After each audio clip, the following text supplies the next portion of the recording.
ನಮಸ್ಕಾರ ಪ್ರಿಯ ವೀಕ್ಷಕರೇ, ಏನೇ ನ್ಯೂಸ್ಗೆ ಸ್ವಾಗತ. ನಾನು ನಿಮ್ಮ ನಿರಂಜನ್ ಸರೂರ್. ಬೆಳಗಾವಿ ನಗರದ Aditya milk king ice cream ಮತ್ತು ಶ್ರೀಮತಿ ರತ್ನಾಬಾಯಿ ಹಾಗೂ ಶ್ರೀ ಕಲ್ಲಪ್ಪ ಉದ್ಗಟ್ಟಿ ಸಾಮಾಜಿಕ ಪ್ರತಿಷ್ಠಾನ ಬೆಳಗಾವಿ ಇವರ ಸಂಯುಕ್ತ ಆಶ್ರಯದಲ್ಲಿ ದಿನಾಂಕ 25/1/2026ರಂದು ಭಾರತದ ಪ್ರಧಾನ ಮಂತ್ರಿಗಳು ಆದಂತಹ ಶ್ರೀ ನರೇಂದ್ರ ಮೋದಿಜಿ ಹಾಗೂ ಶ್ರೀ ವಿಜಯ್ ಸಂಕೇಶ್ವರ ಉದ್ಯಮಿಗಳು ಇವರ 75ನೇ ಹುಟ್ಟುಹಬ್ಬದ ಪ್ರಯುಕ್ತ ಬೆಳಗಾವಿ ನಗರದಲ್ಲಿ ವಿವಿಧ ಕ್ಷೇತ್ರಗಳಲ್ಲಿ ಸಾಧನೆ ಮಾಡಿರುವ ಸಮಾಜ ಸೇವಕರಿಗೆ ಪ್ರಶಸ್ತಿ ಪ್ರದಾನ ಕಾರ್ಯಕ್ರಮವನ್ನು ಶ್ರೀ ಬಾಬಾ ಸಾಹೇಬ್ ಉದ್ಗಟ್ಟಿ ಹಾಗೂ ಅವರ ಅಭಿಮಾನಿ ಬಳಗದಿಂದ ಕಾರ್ಯಕ್ರಮವು ನೆರವೇರಿತು.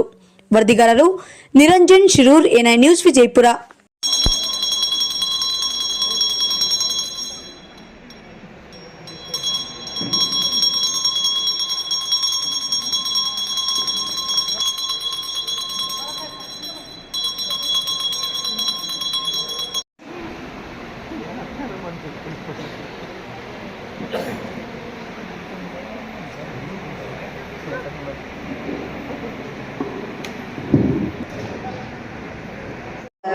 ತಾವೆಲ್ಲ ಬತ್ತಿಯ ರೂಪದೊಳಗೆ ಬಂದುಕೊಂಡಿರಿ. ಕೆಲವರು ಇಲ್ಲಿ ಎಣ್ಣೆ ಹಾಕ್ತಾರೆ, ಕೆಲವರು ಜ್ಯೋತಿ ಹಾಕ್ತಾರೆ. ಹಾಗಾಗಿ ಈ ಒಂದು ಸಂಸ್ಥೆ ಯಾವಾಗಲೂ ಸದಾ ಬೆಳಗ್ತಾ ಇರುತ್ತೆ.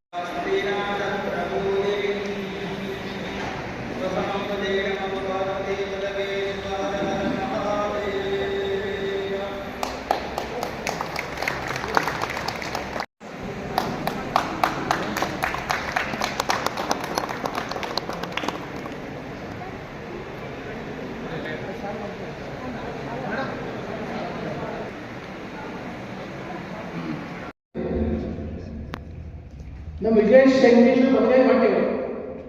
ವೇದಿಕೆ ಬರಬೇಕು. ಇನ್ನೊಂದು, ನಾವು ಶಾಂತ ಇರಬೇಕಂದ್ರೆ ಪೊಲೀಸರು ಭಾಳ ಪಾಲಿಸಬೇಕು. ಟ್ರಾಫಿಕ್ ಪೊಲೀಸ್ 24 ತಾಸಲ್ಲಿ 20 ತಾಸು ಕೆಲಸ ಮಾಡುವ ಪೊಲೀಸ್ ಅಧಿಕಾರಿಗಳಿಗೆ ಪ್ರಥಮವಾಗಿದೆ. ನನ್ನ ಸಂಸ್ಥೆಯಲ್ಲಿ ಈಗ ಏನಿಲ್ಲ. ಸೊ ನಮ್ಮ ಒಂದು ಕಿರು ಪರಿಚಯ ನಿಮ್ಗೆಲ್ರಿಗೂ ಆಗಲಿ ಅಂತ ಮಾತ್ರ ಹೇಳಿರೋದು. ಇವತ್ತಿಗೆ ಬಂದಿದ್ದು ತುಂಬ ಖುಷಿ ಆಗ್ತಾ ಇದೆ. ಥ್ಯಾಂಕ್ ಯು ಸೋ ಮಚ್ ಎಲ್ಲರಿಗೂ ನನಗೆ ಮಾತಾಡೋಕ್ಕೆ ಅವಕಾಶ ಕೊಟ್ಟಿದ್ದಕ್ಕೆ.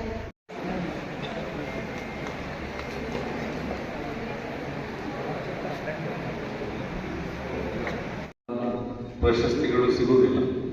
ಹಿಡಿದು ಪಟ್ಟಣಗಳವರೆಗೆ ಅವರು ಹುಡುಕಿ ತಂದು ಇಲ್ಲಿ ಕಲೆ ಹಾಕಿ ಅವರಿಗೆ ಗೌರವಿಸುವುದು ಅದು ಒಂದು ದೊಡ್ಡ ಮಹತ್ ಕಾರ್ಯ. ಹಾಗೆ ಆ ಕೆಲಸವನ್ನು ಮಾನ್ಯ ಭಾಳ ಸಾಹೇಬರು ಮಾಡ್ತಿದ್ದಾರೆ, ಇನ್ನು ಮುಂದೆನೂ ಮಾಡ್ತಾರೆ. ನೂರಾರು ಕಾರ್ಯಕ್ರಮಗಳನ್ನು ಇವಾಗಲೂ ಯೋಜನೆ ಮಾಡಿದ್ದಾರೆ. ಅವರು ಇನ್ನು ಮುಂದೆ ದೇವರು ಅವರಿಗೆ ಶಕ್ತಿ ಕೊಡಲಿ ಅಂತ ಪ್ರಾರ್ಥಿಸ್ತೇನೆ. ಬಲಿಷ್ಠ ನಾಯಕತ್ವ ಇವತ್ತು ವಿಶ್ವವೇ ಮೆಚ್ಚುವಂಥ ಒಂದು ಆಡಳಿತವನ್ನು ಸನ್ಮಾನ್ಯ ನರೇಂದ್ರ ಮೋದಿಯವರು ನಮ್ಮ ದೇಶಕ್ಕೆ ನೀಡ್ತಾ ಇದ್ದಾರೆ. ಸನ್ಮಾನ್ಯ ನರೇಂದ್ರ ಮೋದಿಯವರು ಸಮಾಜದ ಕಟ್ಟಕಡೆ ವ್ಯಕ್ತಿಗೂ ಕೂಡ ಸರ್ಕಾರದ ಯೋಜನೆ ತಲುಪಬೇಕಂತೇಳಿ ಒಂದು ಗುರಿಯನ್ನು ಅವರು ಇಟ್ಕೊಂಡಿದ್ದಾರೆ.